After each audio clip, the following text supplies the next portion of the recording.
Good morning. ദക്ഷിണ ലേണിംഗ്സിന്റെ daily news ഡെസ്കിലേക്ക് എല്ലാവർക്കും സ്വാഗതം.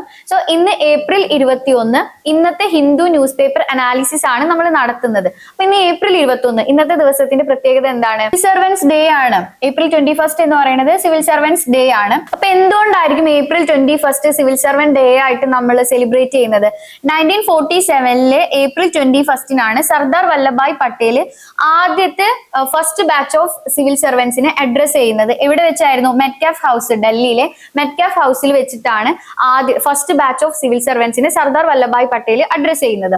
സോ സിവിൽ സർവൻസിനെ അദ്ദേഹം വിശേഷിപ്പിച്ചത് സ്റ്റീൽ ഫ്രെയിം ഓഫ് ഇന്ത്യ എന്നുള്ളതാണ്.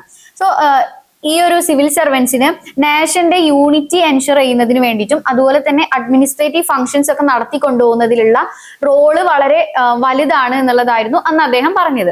ഓക്കെ, അപ്പൊ നമുക്ക് ആദ്യത്തെ ന്യൂസ് നോക്കാം. എന്താണ് ആദ്യത്തെ ന്യൂസ്? ആദ്യത്തെ നമ്മൾ നോക്കാൻ പോകുന്ന ന്യൂസ് എന്ന് പറയുന്നത് 5 year dead in Jammu and Kashmir as cloud burst wreak havoc. So എന്താണ് ഈ ഒരു ന്യൂസിന്റെ സമ്മറി എന്ന് പറയുന്നത്?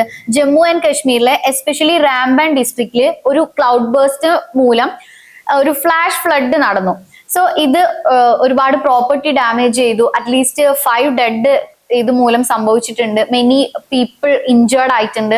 സോ ഇത്തരത്തിലുള്ള ഒരു ഡിസാസ്റ്റർ ആണ് ജമ്മു ആൻഡ് കശ്മീരിൽ സംഭവിച്ചിട്ടുള്ളത്. റെസ്ക്യൂ ഓപ്പറേഷൻസ് ഒക്കെ ഇതിന്റെ ഭാഗമായിട്ട് നടക്കുന്നുണ്ട്. 100 പീപ്പിൾ, ഏകദേശം ഒരു 100 ആൾക്കാരെ റെസ്ക്യൂ ചെയ്തിട്ടുണ്ട്. സോ മാത്രമല്ല ലൈറ്റ്നിങ് കാര്യങ്ങളൊക്കെ ഈ ഒരു ഡിസാസ്റ്ററിന്റെ ഭാഗമായിട്ട് സംഭവിച്ചിട്ടുണ്ട്. നമ്മൾ നോക്കാൻ പോകുന്നത് ഈ ഒരു ന്യൂസ് എങ്ങനെയാണ് നമ്മുടെ UPSC പെർസ്പെക്റ്റീവിൽ ഇമ്പോർട്ടന്റ് ആവുന്നത് എന്നുള്ളതാണ്. സോ ആദ്യം നമ്മൾ നോക്കുന്ന ഒരു കീ ടേം എന്ന് പറയുന്നത് ക്ലൗഡ് ബേസ്റ്റ് ആണ്. എന്താണ് ക്ലൗഡ് ബേസ്റ്റ് എന്ന് പറയുന്നത്? ഒരു പെർട്ടിക്കുലർ റീജിയനിൽ ഇന്റൻസീവ് ആയിട്ടുള്ള റെയിൻഫോൾ സംഭവിക്കുമ്പോൾ, അതായത് 10 സെന്റിമീറ്ററിൽ കൂടുതൽ മഴ പെയ്യുമ്പോൾ, 100 കിലോമീറ്റർ ചുറ്റളവിൽ 10 സെന്റിമീറ്റർ കൂടുതൽ മഴ ലഭിക്കുന്ന ഒരു സിറ്റുവേഷനെയാണ് ക്ലൗഡ് ബേസ്റ്റ് എന്ന് പറയുന്നത്. ഇതൊരു റാപ്പിഡ് കണ്ടൻസേഷൻ മൂലമാണ് ഈ ഒരു ക്ലൗഡ് ബേസ്റ്റ് സംഭവിക്കുന്നത്. സോ എന്തായിരിക്കും ഇതിന്റെ ഒരു ഇമ്പാക്ട് എന്ന് പറയുന്നത്? ഇങ്ങനെ റെയിൻഫോൾ പെട്ടെന്ന് സഡൻ ആയിട്ട് റെയിൻഫോൾ ഒക്കെ സംഭവിക്കുമ്പോൾ അതൊരു ഫ്ലാഷ് ഫ്ലഡിലേക്കാണ് ലീഡ് ചെയ്യുന്നത്. മാത്രമല്ല ലാൻഡ് സ്ലൈഡ് പോലുള്ള ഇതിന്റെ ഭാഗമായിട്ട് ലാൻഡ് സ്ലൈഡ് പോലുള്ള മറ്റ് ഡിസാസ്റ്ററുകളും സംഭവിക്കുന്നുണ്ട്. സോ ഇത് ഇൻഫ്രാസ്ട്രക്ചറിനെയും അതുപോലെ തന്നെ ആൾക്കാരെയൊക്കെ ബാഡ്ലി എഫക്ട് ചെയ്യുന്ന ഡിസാസ്റ്റർ ആയിട്ട് മാറുന്നു. സോ നെക്സ്റ്റ് നമ്മൾ നോക്കുന്നത് ഫ്ലാഷ് ഫ്ലഡ്. എന്താണ് ഈ ഫ്ലാഷ് ഫ്ലഡ് എന്ന് പറയുന്നത്? ഫ്ലാഷ് ഫ്ലഡിന്റെ കാരണം എന്ന് പറയുന്നത് റാപ്പിഡ് ആയിട്ട് പെട്ടെന്ന് അല്ലെങ്കിൽ സഡൻ ആയിട്ടൊക്കെ ഇന്റൻസീവ് ആയിട്ടുള്ള ഇന്റൻസ് റെയിൻഫോൾ കിട്ടുമ്പോഴാണ് ഈ ഒരു ഫ്ലാഷ് ഫ്ലഡ് സംഭവിക്കുന്നത്. സോ ക്ലൗഡ് ബേസ്റ്റ് മൂലമൊക്കെ ആയിരിക്കും ഈ ഒരു ഇന്റൻസ് റെയിൻഫോൾ നടക്കുന്നത്. ഡ്രെയിനേജ് സിസ്റ്റം എഫക്ട് ചെയ്യുന്നതിലൂടെയാണ്. ഡ്രെയിനേജ് സിസ്റ്റത്തെ ബാധിക്കുമ്പോൾ ഇത് ഫ്ലാഷ് ഫ്ലഡിലേക്ക് പെട്ടെന്ന് മൂവ് ചെയ്യാണ് ചെയ്യുന്നത്. സോ ഇത് പ്രധാനമായിട്ടും നടക്കുന്നത് ഹില്ലി ഏരിയാസിലാണ് നടക്കുന്നത്. കാരണം റോക്കി ടെറൈൻ ആയിട്ടുള്ള സ്ഥലത്ത് വാട്ടറിനെ നല്ല രീതിയിൽ അബ്സോർവ് ചെയ്യാനായിട്ട് സാധിക്കില്ല. സോ ഒരു ഹില്ലി റീജിയനിലായിരിക്കും ഈ ഒരു ഫ്ലാഷ് ഫ്ലഡിനുള്ള ചാൻസസ് കൂടുതലായിട്ട് വരുന്നത്. ഇതിന്റെ ഇമ്പാക്ട് എന്ന് പറയുന്നത് എന്തായിരിക്കും? നമുക്ക് എല്ലാവർക്കും അറിയാം, ഒരു ഡിസാസ്റ്റർ സംഭവിക്കുമ്പോൾ അവിടെ സിവിയർ ആയിട്ടുള്ള പ്രോപ്പർട്ടി സിവിയർ ആയിട്ട് ഡാമേജ് സംഭവിക്കാനുള്ള സാധ്യത ഉണ്ട്. മാത്രമല്ല മെനി പീപ്പിൾ അവർക്ക് ജീവൻ നഷ്ടപ്പെടാനുള്ള സാധ്യതയുണ്ട്. ഒരുപാട് ആൾക്കാർ ഇഞ്ചേർഡ് ആവാനുള്ള സാധ്യതയുണ്ട്. മാത്രമല്ല ട്രാൻസ്പോർട്ടേഷനൊക്കെ എഫക്ട് ചെയ്യുന്നതായിരിക്കും. സോ ഇത്തരത്തിലുള്ള കാര്യങ്ങളാണ് നമ്മളിപ്പോ നോക്കിയത്. ഇനി ഈ ഒരു ന്യൂസ് എങ്ങനെയാണ് നമുക്ക് മെയിൻസ് പെർസ്പെക്റ്റീവിൽ ഇമ്പോർട്ടന്റ് ആയി വരുന്നത് എന്നുള്ളതാണ് നമ്മൾ നോക്കുന്നത്. GS 1 ജോഗ്രഫിയിലും GS 3 ഡിസാസ്റ്റർ മാനേജ്മെന്റിലും ഈ ഒരു ന്യൂസ് നമുക്ക് കണക്ട് ചെയ്തിട്ട് മെയിൻസിൽ ക്വസ്റ്റ്യൻസ് വരാൻ സാധ്യതയുണ്ട്. സോ രണ്ടാമതായി നമ്മൾ നോക്കുന്ന ന്യൂസ് ആണ് tackle heat waves with short and long term measures. എന്താണ് ഈ ഒരു ന്യൂസിന്റെ ബാക്ക്ഗ്രൗണ്ട് എന്നുള്ളത് കാര്യമാണ് നമ്മൾ നോക്കുന്നത്. എന്താണ് ഈ ന്യൂസിൽ പറയുന്നത് എന്നുള്ളതാണ് നമ്മൾ നോക്കുന്നത്. ഏർലി ആൻഡ് ഇന്റൻസിഫൈങ് ഹീറ്റ് വേവ്സ്, അതായത് ഇന്ത്യ ഇപ്പോൾ വിറ്റ്നസ് ചെയ്തുകൊണ്ടിരിക്കുന്നത് സിവിയർ ആയിട്ടുള്ള ഹീറ്റ് വേവ്സ് ആണ് ഇന്ത്യ വിറ്റ്നസ് ചെയ്തുകൊണ്ടിരിക്കുന്നത്. ഇത് പ്രധാനമായിട്ടും ഇതിൽ നിന്ന് മനസ്സിലാവുന്ന കാര്യം എന്താണെന്ന് വെച്ച് കഴിഞ്ഞാൽ നമ്മുടെ ക്ലൈമറ്റ് പാറ്റേൺസ് ഒക്കെ വളരെയധികം വേഴ്സ്റ്റ് ആയിക്കൊണ്ടിരിക്കുകയാണ്. ഈ ക്ലൈമറ്റ് ചേഞ്ച് സംഭവിക്കുന്നത് കൊണ്ടാണ് നമ്മുടെ രാജ്യം ഈ ഒരു ഹീറ്റ് വേവ്സ് ഫേസ് ചെയ്തുകൊണ്ടിരിക്കുന്നത്. സോ ഇത് ടെമ്പറേച്ചർ ഇൻക്രീസ് ചെയ്യുന്നതിന്റെ ഭാഗമായിട്ട് തന്നെ ഹീറ്റ് സ്ട്രെസ്സിന് കാരണമാവുന്നുണ്ട്. സോ ഇത് പ്രധാനമായിട്ടും നമ്മുടെ ഓർഗൻസിനൊക്കെ എഫക്ട് ചെയ്യുന്നുണ്ട്. അതുപോലെ തന്നെ മോർട്ടാലിറ്റി റിസ്ക് കൂട്ടുന്നുണ്ട്. ഇതിപ്പോ നമ്മുടെ ബയോളജിക്കൽ ആയിട്ടുള്ള ഇമ്പാക്ട്സ് ആണ് പറഞ്ഞത്, അതായത് ഓർഗൻസിനെ അഫക്ട് ചെയ്യുന്നുണ്ട്, മോർട്ടാലിറ്റി റിസ്ക് ഒക്കെ കൂട്ടുന്നുണ്ട് എന്നുള്ളത്. സോ ഇതിന്റെ ഒരു സോഷ്യോ ഇക്കണോമിക് ഇമ്പാക്ട് എന്ന് പറയുന്നത് വളരെ വലുതാണ്. സോ എന്തായിരിക്കും ഹീറ്റ് വേവ്സ് ലേബർ പ്രൊഡക്ടിവിറ്റി കുറയ്ക്കുകയാണ് ചെയ്യുന്നത്. ലേബർ പ്രൊഡക്ടിവിറ്റി കുറയുന്നതിന് ഹീറ്റ് വേവ്സ് കാരണമാവുന്നുണ്ട്. എസ്പെഷ്യലി അഗ്രികൾച്ചർ ഫീൽഡിലും കൺസ്ട്രക്ഷൻ ഫീൽഡിലും ഒക്കെ വർക്ക് ചെയ്യുന്നവരുടെ ആ ഒരു പ്രൊഡക്ടിവിറ്റി ഹീറ്റ് വേവ്സ് കാരണം കുറയുന്നുണ്ട്. അപ്പൊ ഇത് എന്തിലേക്കായിരിക്കും ഫർദർ ലീഡ് ചെയ്യുന്നത്? അവരുടെ ഇൻകം കുറവ് സംഭവിക്കുകയാണ്. സോ ഇത് പിന്നീട് എന്തിലേക്ക് നമ്മുടെ ലീഡ് ചെയ്യുന്നത്? നമ്മുടെ GDP കുറയുന്നതിന് ഇത് കാരണമായി മാറുന്നുണ്ട്. സോ ഈ ഒരു ന്യൂസിൽ നിന്ന് നമുക്ക് മനസ്സിലാവുന്ന കാര്യം എന്താണെന്ന് വെച്ച് കഴിഞ്ഞാൽ ഹീറ്റ് വേവ്സ് പോലുള്ള ഇത്തരത്തിലുള്ള ഡിസാസ്റ്റർ ഏറ്റവും കൂടുതൽ എഫക്ട് ചെയ്യുന്നത് ആരെയായിരിക്കും? പുവർ ആയിട്ടുള്ള ഒരു സെക്ഷനെ ആയിരിക്കും, മൈഗ്രൻസിനെ ആയിരിക്കും, വുമൻ, എൽഡർലി. ഇവരൊക്കെയാണ് ഈ ഒരു പെർട്ടിക്കുലർ ഗ്രൂപ്പ് ഓഫ് ആൾക്കാരാണ് ഇത്തരത്തിലുള്ള ഈ ഒരു ഇഷ്യൂവിന്റെ പ്രധാനമായിട്ടും റിസ്കിൽ നിൽക്കുന്ന ഒരു വിഭാഗം എന്ന് പറയുന്നത്. സോ ഈ ഒരു നമ്മുടെ ഇഷ്യൂവിനെ, ഹീറ്റ് വേവ്സ് പോലുള്ള ഇഷ്യൂവിനെ ടാക്കിൾ ചെയ്യേണ്ടത് വളരെ എസെൻഷ്യൽ ആയിട്ടുള്ള ഒരു കാര്യം. സോ അതുകൊണ്ട് തന്നെ ഒരു സ്ട്രെങ്തൻഡ് ആയിട്ടുള്ള ഹീറ്റ് ആക്ഷൻ പ്ലാന്റെ ആവശ്യകതയാണ് ഇവിടുത്തെ ആർട്ടിക്കിളിൽ പറയുന്നത്. 140+ സിറ്റീസിന് ഹീറ്റ് ആക്ഷൻ പ്ലാൻ ഉണ്ടെങ്കിലും അതിന്റെ ഇംപ്ലിമെന്റേഷൻ എന്ന് പറയുന്നത് വളരെ വീക്ക് ആയിട്ട് നിൽക്കുന്ന ഒരു കാര്യമാണ്. So humidity, night time temperature, localised vulnerability mapping, cooling infrastructure and protective policies four informal workers, ഇതെല്ലാം കൂടെ ഇൻക്ലൂഡ് ചെയ്തുകൊണ്ടുള്ളതായിരിക്കണം ഈ ഒരു ഹീറ്റ് ആക്ഷൻ പ്ലാൻ എന്നുള്ളതാണ് പറയുന്നത്. സോ ഈ ഒരു ന്യൂസ് പ്രിലിംസിൽ നമുക്ക് എങ്ങനെ ഇമ്പോർട്ടന്റ് ആയി വരുന്നത് എന്നുള്ളതാണ് നമ്മൾ നോക്കുന്നത്. ഹീറ്റ് വേവ് കോസസ്, ഒരു പ്രോലോങ്ഡ് പീരീഡിൽ ഹോട്ട് വെതർ, എക്സസീവ് ആയിട്ടുള്ള ഹോട്ട് വെതർ ഇങ്ങനെ നിലനിന്നിട്ടാണ് ഇതൊരു ഹീറ്റ് വേവ്സ് എന്നുള്ള രീതിയിലേക്ക് പോകുന്നത്. സോ ഹൈ ഹ്യൂമിഡിറ്റി ആയിരിക്കും.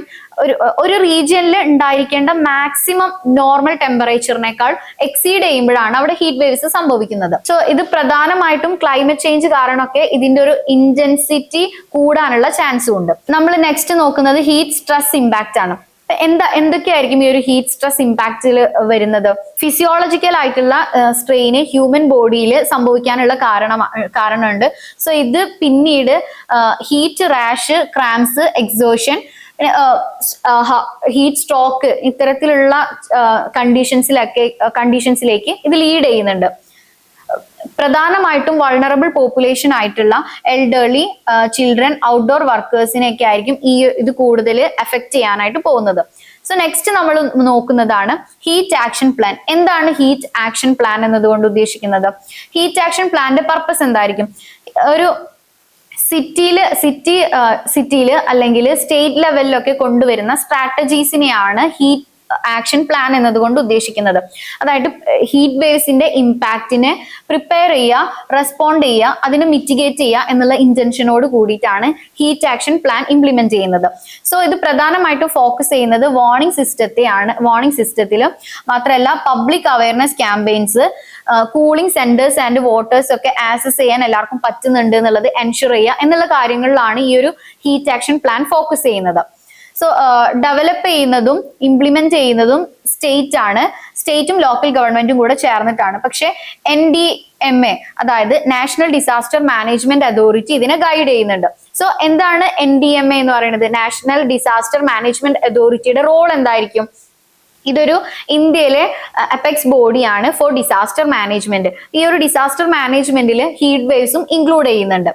സോ ഇതിന്റെ പ്രധാനപ്പെട്ട റോൾ എന്ന് പറയുന്നത് ഗൈഡ് ലൈൻസ് ഒക്കെ ഫ്രെയിം ചെയ്യുക, സ്റ്റേറ്റ് അതോറിറ്റിക്ക് ഹീറ്റ് ആക്ഷൻ പ്ലാൻ പ്രിപ്പയർ ചെയ്യുന്നതിന് വേണ്ടിയിട്ടുള്ള സപ്പോർട്ട് പ്രൊവൈഡ് ചെയ്യുക, ഹീറ്റ് എമർജൻസീസ് ഒക്കെ സംഭവിക്കുമ്പോൾ റെസ്പോൺസ് എഫേർട്സിനെ കോർഡിനേറ്റ് ചെയ്യുക. ഇത്തരത്തിലുള്ള റോളാണ് ഈ ഒരു NDMA ചെയ്യുന്നത്.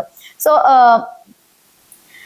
അടുത്തതായിട്ട് നമ്മൾ പറയുന്നത് ഒരു പ്രോഗ്രാമാണ് NPCCHH, national programme on climate change and human health. So എന്താണ് ഈ ഒരു പ്രോഗ്രാം? ഈ പ്രോഗ്രാമിന്റെ ഒബ്ജക്റ്റീവ് എന്ന് പറയുന്നത് എന്താണ് എന്നുള്ളതാണ് നമ്മൾ നോക്കുന്നത്. സോ ഈ പ്രോഗ്രാം എന്ന് പറയുന്നത് മിനിസ്ട്രി ഓഫ് ഹെൽത്തും അതുപോലെ തന്നെ ഫാമിലി വെൽഫെയറും കൂടെ നടത്തിക്കൊണ്ടുപോകുന്ന ഒരു പ്രോഗ്രാമാണ് NPCCHH എന്ന് പറയുന്നത്. ഇതിന് പ്രധാനപ്പെട്ട എയിം എന്ന് പറയുന്നത് ഹെൽത്ത് സിസ്റ്റത്തിന്റെ കപ്പാസിറ്റി സ്ട്രെങ്തൻ ചെയ്യാന്നുള്ളത്. എന്തിനായിരിക്കും ഒരു ഹെൽത്ത് സിസ്റ്റം കപ്പാസിറ്റി സ്ട്രെങ്തൻ ചെയ്യുന്നത്? ക്ലൈമറ്റ് സെൻസിറ്റീവ് ആയിട്ടുള്ള ഡിസീസും ഹെൽത്ത് ഇമ്പാക്ട്സ്, ഹീറ്റ് വേവ്സിന്റെ ഒക്കെ ഒരു ഹെൽത്ത് ഇമ്പാക്ട്സിനൊക്കെ അഡ്രസ് ചെയ്യാന്നുള്ളതാണ് ഇതിന്റെ എയിം എന്ന് പറയുന്നത്. സോ ഇത് പ്രധാനമായിട്ടും ഫോക്കസ് ചെയ്യുന്നത് അവയർനെസ്സിലും അതുപോലെ തന്നെ capacity building of health care workers, health related ആയിട്ടുള്ള ഇൽനെസ്സിലൊക്കെയാണ് ഇത് പ്രധാനമായിട്ടും ഫോക്കസ് ചെയ്യുന്നത്. നെക്സ്റ്റ് നമ്മൾ നോക്കുന്നത് ഹൈഡ്രോ മെറ്റീരിയോളജിക്കൽ ഡിസാസ്റ്റർ. എന്താണ് ഹൈഡ്രോ മെറ്റീരിയോളജിക്കൽ ഡിസാസ്റ്റർ എന്നതുകൊണ്ട് ഉദ്ദേശിക്കുന്നത്? അറ്റ്മോസ്ഫിയറിക് ആയിട്ടുള്ള അല്ലെങ്കിൽ ഹൈഡ്രോളജിക്കൽ പ്രോസസ്സിൽ സംഭവിക്കുന്ന ഇവന്റ്സ്, ഡിസാസ്റ്റേഴ്സിനെയാണ് ഹൈഡ്രോ മെറ്റീരിയോളജിക്കൽ ഡിസാസ്റ്റർ എന്ന് പറയുന്നത്. അപ്പൊ അത്തരത്തിൽ അത് ഇൻക്ലൂഡ് ചെയ്യുന്ന ഡിസാസ്റ്റർ ഏതൊക്കെയായിരിക്കും? ഫ്ലഡ് ഉണ്ട്, cyclones, droughts, heat waves, cold waves, cloud burst. ഇത്തരത്തിലുള്ള ഡിസാസ്റ്റേഴ്സിനെയാണ് ഹൈഡ്രോ മെറ്റീരിയോളജിക്കൽ ഡിസാസ്റ്റർ എന്ന് പറയുന്നത്.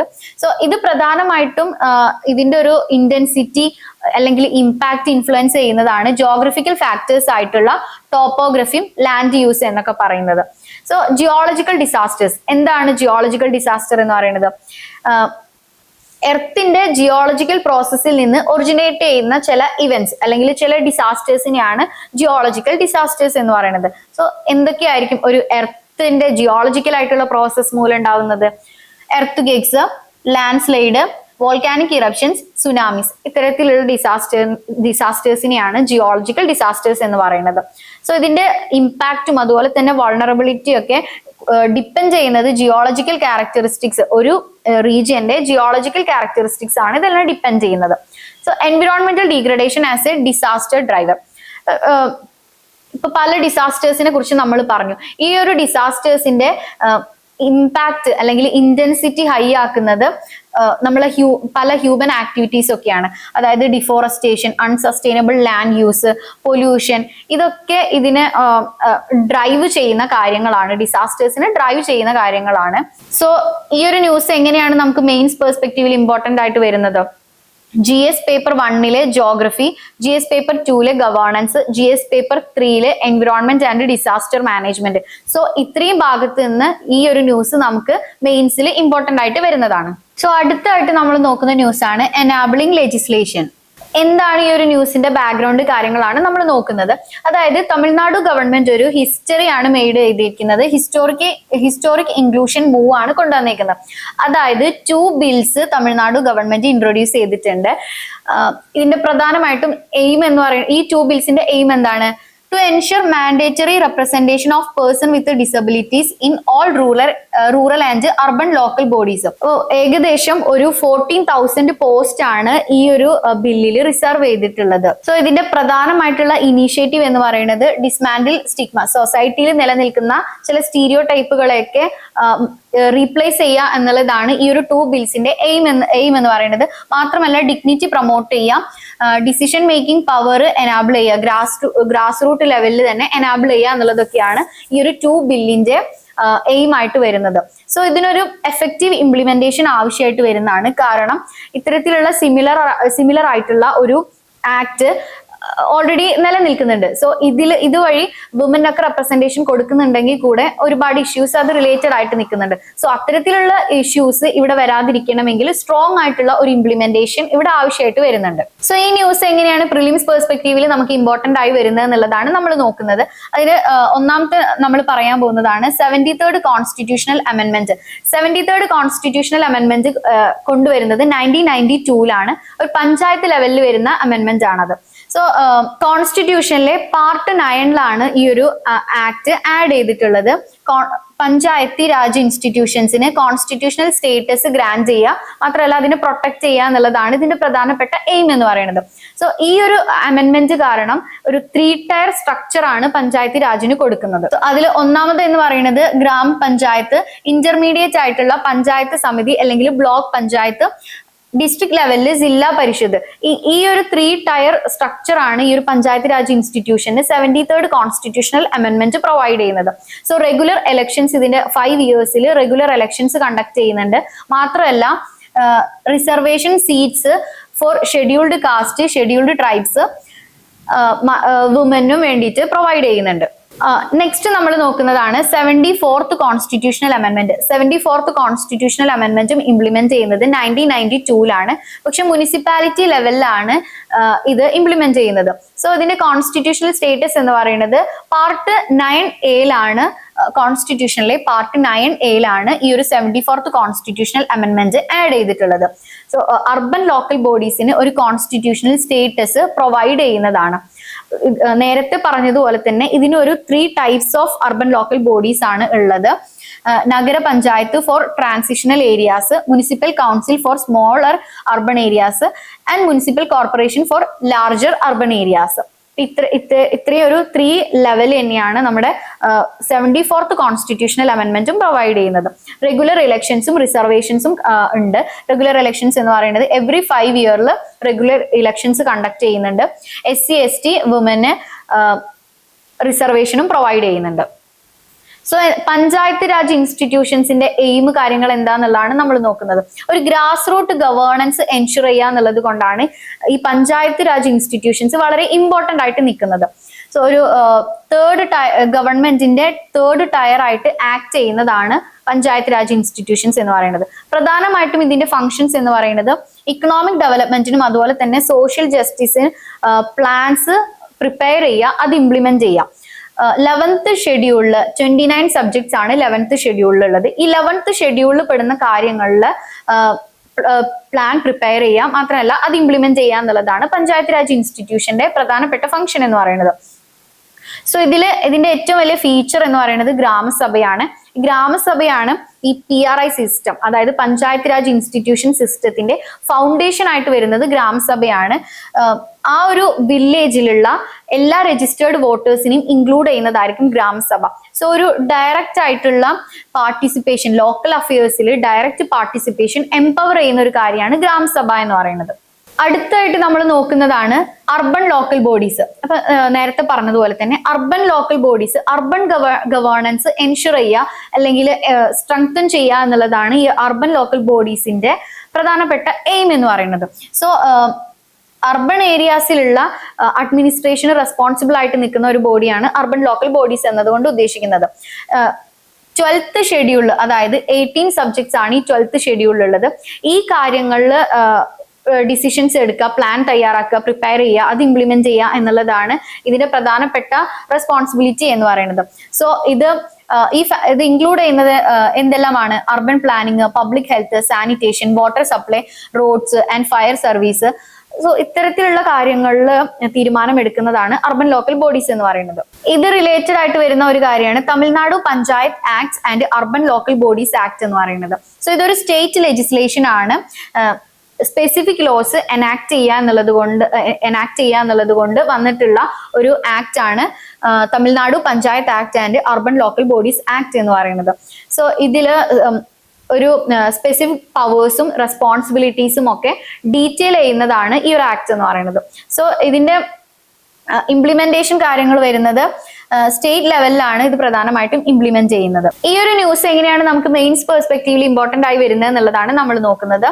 GS paper 1 society, GS paper 2 polity and governance, GS paper 4 ethics. ഇത്രയും ഏരിയയിൽ നമുക്ക് ഇമ്പോർട്ടന്റ് ആയിട്ട് വരുന്നതാണ് ഇപ്പൊ നമ്മൾ വായിച്ചിട്ടുള്ള ന്യൂസ് എന്ന് പറയുന്നത്.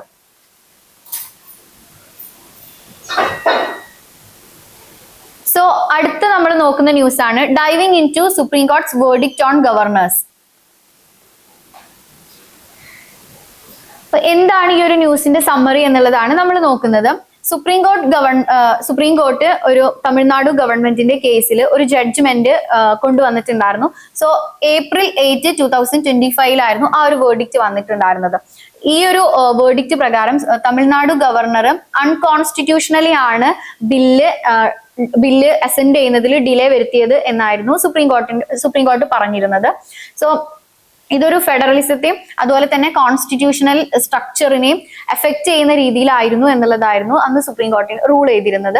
സോ ഇവിടെ വന്നിട്ടുള്ളത് judicial course correction via article 142. അതായത് സുപ്രീം കോർട്ടിന് കംപ്ലീറ്റ് അതോറിറ്റി കൊടുക്കുന്നതാണ്. ഒരു ജസ്റ്റിസ് ഇല്ല എന്ന് തോന്നുന്ന സാഹചര്യത്തിൽ കംപ്ലീറ്റ് ജസ്റ്റിസ് എൻഷുർ ചെയ്യുന്നതിന് വേണ്ടിയിട്ട് ലോസും ഓർഡേഴ്സും മേക്ക് ചെയ്യുന്നതിന് വേണ്ടി സുപ്രീം കോർട്ടിന് പ്രൊവൈഡ് ചെയ്യുന്ന അല്ലെങ്കിൽ സുപ്രീം കോർട്ടിന് അതോറിറ്റി കൊടുക്കുന്നതാണ് ഈ ഒരു ആർട്ടിക്കിൾ 142 എന്ന് പറയുന്നത്. സോ ഈ ഒരു ആർട്ടിക്കിൾ 142ന്റെ അണ്ടറിലാണ് സുപ്രീം കോടതി ഇത്തരത്തിലുള്ള വേർഡിക്റ്റ് നടത്തിയിട്ടുള്ളത്. സോ ഈ ഒരു ന്യൂസ് എങ്ങനെയായിരിക്കും പ്രിലിംസ് പെർസ്പെക്റ്റീവിൽ നമുക്ക് ഇമ്പോർട്ടന്റ് ആയി വരുന്നത് എന്നുള്ളതാണ് നമ്മൾ നോക്കുന്നത്. സോ നമ്മൾ നോക്കുന്ന പ്രിലിംസ് പെർസ്പെക്റ്റീവിൽ നമുക്ക് ഇമ്പോർട്ടന്റ് ആയിട്ടുള്ള ചില കീവേഡ്സ് ആണ്. ഒന്നാമത് എന്ന് പറയുന്നത് article 200 assent to bills. So article 200 പറയുന്നത് ഗവർണറുടെ അസെന്റ് ടു ബിൽസ് എന്ന് പറയുന്ന ഒരു അതോറിറ്റിനെയാണ് ആർട്ടിക്കിൾ 200 പറയുന്നത്. അതായത് ഗവർണർക്ക് ഒരു ബില്ല് പാസ്സാക്കുമ്പോൾ, സ്റ്റേറ്റ് ലെജിസ്ലേറ്റീവ് അസംബ്ലി ഒരു ബില്ല് പാസ്സാക്കുമ്പോൾ ഗവർണർക്ക് ഏതൊക്കെ ഓപ്ഷൻസ് ആണ് ഉള്ളത് എന്ന് പറയുന്നതാണ് ഇത്. സോ ഗവർണർക്ക് പ്രധാനമായിട്ടും 4 ഓപ്ഷൻസ് ആണുള്ളത്. അതായത് ഒന്ന് give assent to the bill, അത് making it law. Withhold assent withhold ചെയ്യാനുള്ള അതോറിറ്റി ഉണ്ട്. മാത്രമല്ല return the bill except money bill return ചെയ്യാനുള്ള അതോറിറ്റി ഗവർണർക്കില്ല.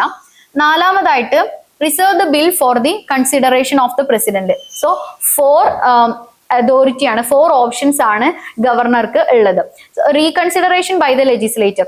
ഇഫ് ദ ഗവർണർ ഈ ഒരു ബില്ല് റിട്ടേൺ ചെയ്തിട്ടും സ്റ്റേറ്റ് ലെജിസ്ലേറ്റീവ് അസംബ്ലി അത് തിരിച്ച് ഗവർണർക്ക് അയക്കുകയാണെങ്കിൽ ഗവർണർ അത് അസെന്റ് കൊടുക്കേണ്ടത് നിർബന്ധമാണ്. സോ ഇതിനൊരു പെർട്ടിക്കുലർ ടൈം ലിമിറ്റ് ഇല്ല. ഈ ഒരു ടൈം ലിമിറ്റ് ഇതിൽ വരാത്തത് കൊണ്ട് തന്നെ ഇത്തരത്തിലുള്ള അസെന്റ് കൊടുക്കുന്നതിൽ ഡിലേ കാര്യങ്ങൾ വരുന്നുണ്ട്. സോ നെക്സ്റ്റ് നോക്കുന്നതാണ് ആർട്ടിക്കിൾ 201 എന്ന് പറയുന്നത്. അതായത് ബിൽസ് റിസർവ്ഡ് ഫോർ കൺസിഡറേഷൻ ആണ് ഇതിന്റെ അണ്ടറിൽ വരുന്നത്. ഗവർണർക്ക് ചില ഡിസ്ക്രിപ്ഷൻ പവേഴ്സ് ഉണ്ട്. അതായത് ഇപ്പോ ഗവർണർക്ക് പ്രസിഡന്റിന്റെ കൺസിഡറേഷന് വേണ്ടിയിട്ട് ബില്ല് റിസർവ് ചെയ്ത് വെക്കാനായിട്ടുള്ള അതോറിറ്റി പ്രൊവൈഡ് ചെയ്യുന്നതാണ് ഈ ആർട്ടിക്കിൾ 201 എന്ന് പറയുന്നത്. സോ ഇത് പ്രധാനമായിട്ട് സംഭവിക്കുന്നത് ഒരു സ്റ്റേറ്റ് ലെജിസ്ലേറ്റീവ് അസംബ്ലി ഒരു ബില്ല് പാസ്സാക്കുമ്പോൾ അത് നാഷണൽ ഇമ്പോർട്ടൻസ് ആയിട്ട് വരുന്നത്, അതായത് നാഷണൽ ഇൻട്രസ്റ്റിനൊക്കെ എഫക്ട് ചെയ്യുന്നു എന്നുള്ളത് തോന്നുമ്പോഴാണ് ഗവർണർക്ക് പ്രസിഡന്റിന്റെ കൺസിഡറേഷന് വേണ്ടിയിട്ട് ഈ ഒരു ബില്ല് റിസർവ് ചെയ്ത് വെക്കാനുള്ള അതോറിറ്റി ഉള്ളത്. സോ പ്രസിഡന്റിന് ഇത്തരം സിറ്റുവേഷനിൽ പ്രസിഡന്റിന്റെ റോൾ എന്തായിരിക്കും? പ്രസിഡന്റിന് കൺസെന്റ് കൊടുക്കാനുള്ള റൈറ്റ് ഉണ്ടായിരിക്കും. മാത്രമല്ല വിത്ത്ഹോൾഡ് ചെയ്യാനുള്ള അസെന്റ് ഉണ്ടായിരിക്കും. അല്ലെങ്കിൽ ഗവർണർക്ക് ഈ ഒരു ബില്ല് റിട്ടേൺ ചെയ്യാനുള്ള ഡയറക്ഷൻസ് കൊടുക്കാനുള്ള ഓപ്ഷനാണ് ഈ ഒരു കാര്യത്തിൽ പ്രസിഡന്റിനുള്ളത്. സോ ഇത്തരത്തിലുള്ള പ്രസിഡന്റിനെ കൺസിഡറേഷന് വേണ്ടി ബില്ല് അയക്കുമ്പോൾ പ്രസിഡന്റിന്റെ ഡിസിഷൻ ആയിരിക്കും ഫൈനൽ ആയിട്ട് വരുന്നത്. ആർട്ടിക്കിൾ 142 ആണ് അടുത്തതായിട്ട് നമ്മൾ ഡിസ്കസ് ചെയ്യുന്നത്. അതായത് ഒരു കംപ്ലീറ്റ് ജസ്റ്റിസ് ഇല്ല എന്ന് തോന്നുന്ന സാഹചര്യത്തിൽ ഈ ഒരു കംപ്ലീറ്റ് ജസ്റ്റിസ് എൻഷുർ ചെയ്യുന്നതിന് വേണ്ടിയിട്ട് സുപ്രീം കോർട്ടിന് ഗ്രാന്റ് ചെയ്യുന്ന അതോറിറ്റിനെയാണ് ആർട്ടിക്കിൾ 142 പറയുന്നത്. സോ ഈ ഒരു ആർട്ടിക്കിൾ 142 പ്രകാരം സുപ്രീം കോർട്ടിന് ഓർഡേഴ്സും ലോസും ഒക്കെ മേക്ക് ചെയ്യാനുള്ള, കംപ്ലീറ്റ് ജസ്റ്റിസ് എസ്റ്റാബ്ലിഷ് ചെയ്യുന്നതിന് വേണ്ടിയിട്ട് ഓർഡേഴ്സ് ഒക്കെ മേക്ക് ചെയ്യാനുള്ള അതോറിറ്റി സുപ്രീം കോർട്ടിന് ഉണ്ടായിരിക്കും. സോ സുപ്രീം കോർട്ടിന്റെ ഈ ഒരു അതോറിറ്റിനെയാണ് പ്ലീനറി പവേഴ്സ് എന്നും കൂടെ പറയുന്നുണ്ട്. ഈ ഒരു ന്യൂസ് മെയിൻസ് പെർസ്പെക്റ്റീവിൽ എങ്ങനെയാണ് ഇമ്പോർട്ടന്റ് ആയി വരുന്നത് എന്നുള്ളതാണ് നമ്മൾ നോക്കുന്നത്. GS paper 2 federalism, separation of powers, governance issues, ഇത്രയും ഏരിയാസിൽ ഇത് നമുക്ക് മെയിൻസ് പെർസ്പെക്റ്റീവിൽ ഇമ്പോർട്ടന്റ് ആയിട്ട് വരുന്ന വാർത്തയാണ്. സോ അടുത്ത നമ്മൾ നോക്കുന്ന ന്യൂസ് ആണ് ISRO satellite forecast wheat production as A crop condition. അപ്പൊ എന്താണ് ഈ ഒരു ന്യൂസിൽ പറയുന്നത് എന്നുള്ളതാണ് നമ്മൾ നോക്കുന്നത്. ISROയുടെ വീറ്റ് പ്രൊഡക്ഷൻ എസ്റ്റിമേഷൻ ആണ് ഈ ഒരു ന്യൂസിൽ പറയുന്നത്. അതായത് സാറ്റലൈറ്റ് ബേസ്ഡ് ആയിട്ടുള്ള റിമോട്ട് സെൻസിങ് യൂസ് ചെയ്തുകൊണ്ട് ഒരു 8 വീറ്റ് പ്രൊഡ്യൂസിങ് സ്റ്റേറ്റ്സിൽ നടത്തിയിട്ടുള്ള ISROയുടെ വീറ്റ് പ്രൊഡക്ഷന്റെ എസ്റ്റിമേഷൻ ആണ് വന്നിട്ടുള്ളത്. സോ ഇത് ഏകദേശം 122.724 മില്യൺ ടൺസ് ആണ് വരുന്നത്. അതായത് ISROയുടെ ക്രോപ്പ് സിസ്റ്റം ആണ് ഇതിൽ യൂസ് ചെയ്തിട്ടുള്ളത്. സാറ്റലൈറ്റ് EOS 04, EOS 06, റിസോഴ്സ് സാറ്റ് 2A പോലെയുള്ള സാറ്റലൈറ്റ് യൂസ് ചെയ്തിട്ടാണ് ഈ ഒരു വീറ്റ് പ്രൊഡക്ഷന്റെ എസ്റ്റിമേഷൻ കാൽക്കുലേറ്റ് ചെയ്തിട്ടുള്ളത്. സോ ഒരു real time optical and SAR ഡാറ്റയാണ് ഈ ഒരു സാറ്റലൈറ്റിൽ നിന്ന് കിട്ടുന്നത്. സോ എന്തിനു വേണ്ടിയിട്ടായിരിക്കും ഇത് ചെയ്യുന്നത്? വീറ്റിന്റെ സോയിങ്, അതുപോലെ തന്നെ അത് പ്രൊഡ്യൂസ് ചെയ്യുന്ന ഏരിയ, ക്രോപ്പിന്റെ കണ്ടീഷൻസ് ഒക്കെ മോണിറ്റർ ചെയ്യുന്നതിന് വേണ്ടിയിട്ടാണ് ഇത് നടത്തുന്നത്. ഇങ്ങനെ ചെയ്യുന്നതിലൂടെ എന്തായിരിക്കും അഡ്വാൻറ്റേജ് ഉണ്ടായിരിക്കും? ഇങ്ങനെ ചെയ്യുന്നതിലൂടെ ഒരു ഹൈ ആക്യുറസി ക്രോപ്പ് എസ്റ്റിമേഷൻ ആണ് ലഭിക്കുന്നത്. ആക്യുറേറ്റ് ആയിട്ടുള്ള ഒരു എസ്റ്റിമേഷൻ മോഡലാണ് ഇവിടെ ഇംപ്ലിമെന്റ് ചെയ്തിട്ടുള്ളത്. സോ ഈ ഒരു ന്യൂസ് എങ്ങനെയായിരിക്കും നമുക്ക് പ്രിലിംസിൽ ഇമ്പോർട്ടന്റ് ആയി വരുന്നത്, അല്ലെങ്കിൽ പ്രിലിംസിൽ എങ്ങനെയായിരിക്കും ചോദിക്കുന്നത് എന്നുള്ളതാണ് നമ്മൾ നോക്കുന്നതാണ് remote sensing applications in agriculture. So health assessment അവിടെ നടക്കുന്നുണ്ട്. അതായത് ക്രോപ്പിന്റെ ഹെൽത്ത് മനസ്സിലാക്കുക, ചില കാര്യങ്ങൾ, അതായത് വാട്ടർ സ്കേഴ്സിറ്റി, ന്യൂട്രിയൻ ഡെഫിഷ്യൻസീസ്, ക്രോപ്പിനെ എഫക്ട് ചെയ്യുന്ന ഡിസീസ്, ഇത്തരത്തിലുള്ള കാര്യങ്ങളൊക്കെ മനസ്സിലാക്കുന്നതാണ് ഹെൽത്ത് അസസ്മെന്റ് നടത്തുന്നത്. സോ ഗ്രോത്ത് സ്റ്റേജ് മോണിറ്ററിങ്, ക്രോപ്പിന്റെ ഗ്രോത്ത് മനസ്സിലാക്കുന്നതിന് വേണ്ടിയിട്ടാണ് ഈ ഒരു ഗ്രോത്ത് സ്റ്റേജ് മോണിറ്ററിംഗ് നടത്തുന്നത്. ഈൽഡ് പ്രഡിക്ഷൻ വരുന്നുണ്ട്, variable rate application, soil moisture assessment, weed and pest detection, crop identification, area estimation and change detection. So ഇത്രയും കാര്യങ്ങളാണ് ഈ ഒരു അഗ്രികൾച്ചറിൽ റിമോട്ട് സെൻസിങ് എങ്ങനെയൊക്കെ അപ്ലൈ ചെയ്യാൻ പറ്റും എന്നുള്ളതായിട്ട് വരുന്നത്. സോ അടുത്തായിട്ട് നമ്മൾ നോക്കുന്നതാണ് റിമോട്ട് സെൻസിങ്. ഇന്ത്യൻ അഗ്രികൾച്ചറിൽ യൂസ് ചെയ്യുന്ന റിമോട്ട് സെൻസിങ്ങിന്റെ എക്സാമ്പിൾസ് ആണ് നമ്മൾ നോക്കുന്നത്. അതിലൊന്നാണ് EOS 04 എന്ന് പറയുന്നത്. ഇതൊരു ഇന്ത്യൻ റഡാർ ഇമേജിംഗ് സാറ്റലൈറ്റ് ആണ്. So next SAR, synthetic aperture radar എന്ന് പറയുന്നതാണ്. ഇതൊരു ആക്റ്റീവ് റിമോട്ട് സെൻസിങ് ടെക്നോളജി ആണ്. ഇത് പ്രധാനമായിട്ടും മൈക്രോവേവ് സിഗ്നൽസിനെ ട്രാൻസ്മിറ്റ് ചെയ്യാണ് ചെയ്യുന്നത്. അതിൽ നിന്ന് ഒരു ബാക്ക് സ്കേറ്റേർഡ് ആയിട്ടുള്ള എനർജി റിസീവ് ചെയ്യുകയും ചെയ്യുന്നുണ്ട്. NRSC, എന്താണ് NRSC എന്ന് പറയുന്നത്? National remote sensing centre. So ഇത് ഇന്ത്യൻ സ്പേസ് റിസർച്ച് ഓർഗനൈസേഷന്റെ ആയിട്ട് ആക്ട് ചെയ്യുന്നതാണ് NRSC എന്ന് പറയുന്നത്. ക്രോപ്പ്, എന്താണ് ക്രോപ്പ്?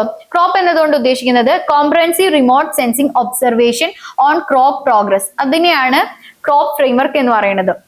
സോ ഇത് ഡെവലപ്പ് ചെയ്തിട്ടുള്ളത് NRSC ISRO ആണ്. സോ ഇത്രയാണ് ഇതിൽ പ്രിലിംസ് പെർസ്പെക്റ്റീവിൽ നമുക്ക് ഇമ്പോർട്ടൻസ് ആയിട്ട് വരുന്നത്. മാത്രമല്ല major wheat producing States locate ചെയ്യുന്നത് ഇമ്പോർട്ടന്റ് ആണ്. ഏതൊക്കെയാണ്? മഹാരാഷ്ട്ര വരുന്നുണ്ട്, മധ്യപ്രദേശ് വരുന്നുണ്ട്, ഗുജറാത്ത് വരുന്നുണ്ട്, രാജസ്ഥാൻ, ഹരിയാന, പഞ്ചാബ്, ഹിമാചൽ പ്രദേശ്, ഉത്തരാഖണ്ഡ്, ഉത്തർപ്രദേശ്, ബീഹാർ. സോ ഇത്രയും സ്റ്റേറ്റ്സ് ആണ്, 8 സ്റ്റേറ്റ്സ് ആണ് പ്രധാനമായിട്ടും വീറ്റ് പ്രൊഡക്ഷനിൽ എത്തുന്നത്. 8 സ്റ്റേറ്റ്സ് ആണ്. സോ മെയിൻസിൽ എങ്ങനെയാണ് ഇത് നമുക്ക് ഇമ്പോർട്ടന്റ് ആയിട്ട് വരുന്നത്? മെയിൻസിൽ GS paper 3 technology in agriculture, science and technology awareness, food security and planning. So ഇത്രയും കാര്യങ്ങളായിട്ടാണ് ഇത് മെയിൻസ് പെർസ്പെക്റ്റീവിൽ നമുക്ക് ഇമ്പോർട്ടന്റ് ആയിട്ട് വരുന്നത്. സോ ഇന്നത്തെ ന്യൂസ് അനാലിസിസ് ഇവിടെ എൻഡ് ചെയ്യാണ്. അടുത്ത സെഷനിൽ നമുക്ക് വീണ്ടും കാണാം. താങ്ക്